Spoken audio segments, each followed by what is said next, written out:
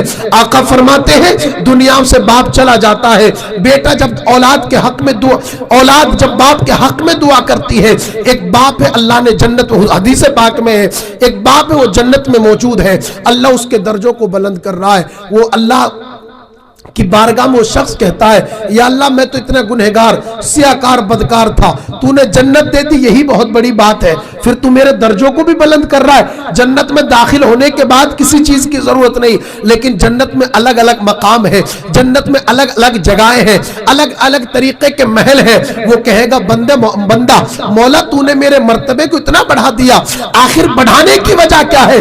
آقا فرماتے ہیں اللہ اس بندے سے کہے گا تو نے نیک بیٹا چھوڑا ہے، جو بیٹا تیرے لیے دعائیں مغفرت کرتا ہے، تیرے بیٹے کی دعا کی وجہ سے آج ہم نے تیرے درجوں کو جنت میں بلند کر دیا ہے. یہ باپ کی بیٹے دعا کریں محبت کے ساتھ. ماں بیوہ ہو جاتی ہے تو انہیں سخت ضرورت ہوتی ہے، بیٹوں کی سخت ضرورت ہوتی ہے، تو انہیں چاہیے ماں کو پھٹکارے نہ، ماں کو اتنا مجبور نہ کرے کہ وہ بیٹوں کے پاس سے جا کر کہیں اور گھا رہے ہیں. خدا کی قسم بڑی میرا موضوع اصل میں یہ تھا ماں کیا ہے. اس لفظ کو میں نے چھیڑا نہیں کیونکہ یہ لفظ ایسا ہے، اس کو اگر بیان انسان کرتا ہے تو میں یہ کہتا ہوں اگر سچا ماں باپ کا عاشق ہے، سچی محبت ماں سے کرتا ہے، پیار کرتا ہے، میں کہتا ہوں بیوی دوسری مل سکتی ہے، اللہ اولاد بھی کوئی اور دے سکتا ہے، لیکن ماں اگر ایک بار چلی گئی، باپ چلا گیا، راتوں میں دعا کرو گے اٹھ اٹھ کر مولا میرے باپ کی، میری ماں کی کم سے کم دیدار خواب میں ہی کرا دے. اس لیے کہ ماں وہ ہے، باپ وہ ہے جس نے پوری مشقتیں، پوری تکلیفیں تمہارے لیے اور ہمارے لیے جھیلی ہے. خدا کی قسم جو بیٹا ماں باپ کا وفادار ہوتا ہے بھلے ہی وہ غریب ہو، خدا کی قسم وہ اللہ کی رحمت سے قریب ہوتا ہے.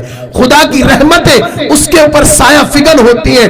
آج اگر بیوی گھر میں آ گئی، میں یہ نہیں کہتا کہ تم بیویوں کو ڈنڈا سے مار کے گھر سے باہر نکال دو، نہیں، میرے آقا نے بڑی محنتیں کی ہے جس دین کے لیے اور معاشرے کو سنوارنے کے لیے. آقا نے زندگی گزارنے کا ہمیں طریقہ بتا دیا. ماں باپ سے بھی محبت کرو اور بیوی کے منہ میں اگر تم ایک لقمہ بھی دو گے اولاد اور بیوی کے منہ میں، اللہ تعالیٰ اسے صدقے میں تمہارے لکھے گا. یہ دین نے ہمیں بتایا. لیکن کتنے لوگ ہیں جو ماں باپ کے مرنے کے بعد ماں کی قدر کرتے؟ کتنے لوگ ہیں ماں مجبور ہو جاتی ہے، وہ جا کے بھائیوں کے ساتھ رہتی ہے. اس ماں کا کہاں دل لگے گا جس ماں نے اپنے بیٹوں کو چھوڑا ہو؟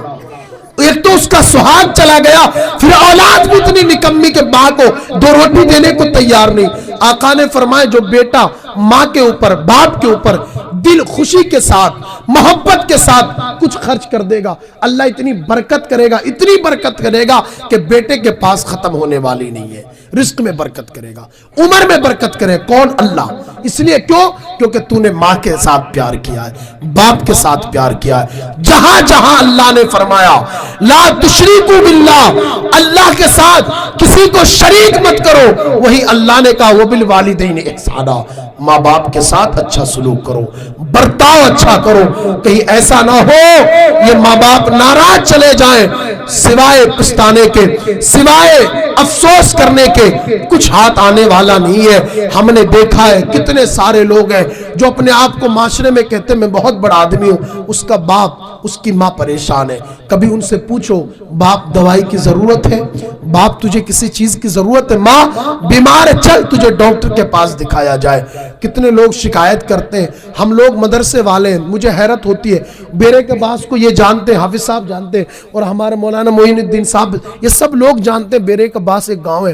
میں اگائی کر رہا تھا، ہمارا کام ہے مدرسہ چلانا رہتا، تو یہ سب چیزیں عام ہیں۔ لوگ یہ سمجھتے ہیں مولانا ہے بہت کچھ کر لیا، یہ لے جائیں گے گھر سے لے کر جائیں گے، پتہ نہیں کیا کریں گے۔ یہ ہمارا خیال ہے جب قوم کے اندر، جس قوم کے اندر تعلیم رہی ہے، سب سے پہلے اگر مدرسوں کو کہیں بند کیا گیا ہے، پوچھو ان عالموں سے، وہ اسپین کی سرزمین ہے۔ اور اسپین وہ جگہ ہے، وہ کنٹری ہے جہاں 99% مسلمان رہا کرتے تھے، جہاں مسلمان ہی مسلمان، بڑے بڑے مسلمان، بڑی بڑی مسجدیں، بڑے بڑے مدرسے۔ انہوں نے کہا کیسے مسلمانوں کو گرایا جائے، کہا مسلمانوں کے عالموں کے خلاف ان کی عوام کو بھٹکایا جائے۔ آج بھی اگائی کے لیے مدرسے والے آتے ہوں گے آپ کے پاس، ارے ان کا تو کام ہے، کیا دیں گے؟ زکوٰۃ فرض ہے، تمہیں زکوٰۃ ہر حال میں دینی ہے۔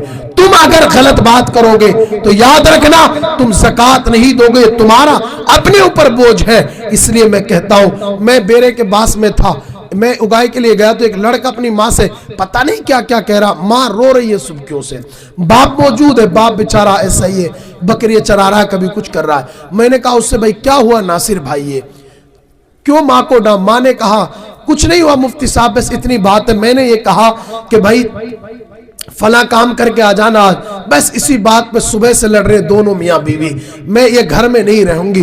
میں نے اس سے ایک ہی بات کہی، بھائی تیری زکوٰۃ کا کوئی فائدہ نہیں ہے، تیری نماز کا کوئی فائدہ نہیں ہے، تیرا کوئی کام نہیں آئے گا اگر یہ بوڑھی اماں تجھ سے ناراض ہے، اس سے معافی مانگ، اگر یہ خوش ہے تو وہ اللہ قادر مطلق ہے، اس کی خوشی کے صدقے میں اللہ تجھے معاف کر دے گا۔ اس لیے ماں باپ کے ساتھ محبت کریں۔ آج کی یہ محفل ہم مرحوم تینوں خاں کے جو اہلیہ ہیں ان کی عدت پوری ہوئی ہے، انہوں نے اپنے شوہر کا حق ادا کیا ہے۔ ہم دعا کریں کہ اللہ تعالی ہم سب کو ماں باپ کا وفادار بنائے، اللہ تعالی ہمیں عمل کی توفیق عطا فرمائے۔ ہم نے جو کچھ بھی کہا ہے کہنے اور سننے میں کوئی کمی اور کوتاہی ہو گئی ہو، اللہ تعالی ہم سب کو معاف فرمائے، صحیح بولنے کی اور اس پہ عمل کی توفیق عطا فرمائے۔ صرف اس شعر کے ساتھ کہ سپرد خاک جب کرنا، یہ پیغام لکھ دینا، میرے رخسار کا، میرے رخسار پر میرے نبی کا نام لکھ دینا۔ کوئی ہے طالب جنت، کوئی ہے طالب شہرت، مدینہ میری قسمت میں میرے سرکار لکھ دینا۔ السلام علیکم ورحمۃ اللہ تعالی وبرکاتہ۔